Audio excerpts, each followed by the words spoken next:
Hello everyone, bago nga i-drive test ni Ong to sa Timberland, bike check muna tayo. Naka-rigid fork na ako. Try nating mag-rigid fork dahil dati si Canon ay, anong tawag doon? Naka-suspension? Air fork. Diba?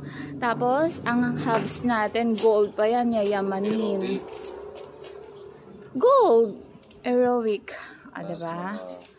Disc brake, syempre, tapos naka-Maxxis River na.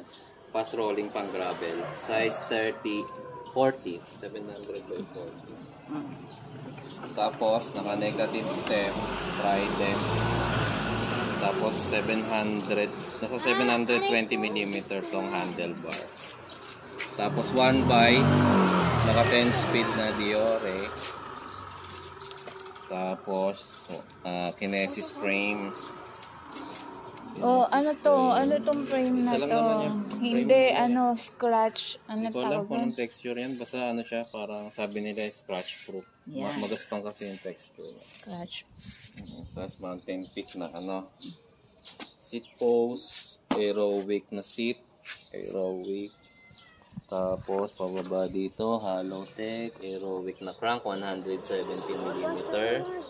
Tapos 10 speed na hindi ko alam yung brand nitong chain.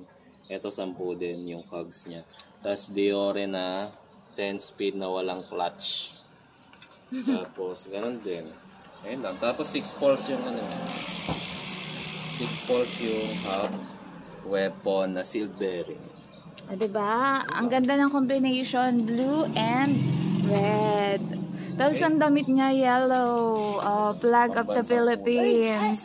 May tatak na ang kotse. Tapos naka BMW na damit. Yung totoo guys, sa kanya talaga yung bike na yan. Hindi para sa akin yan, no? Outfit check.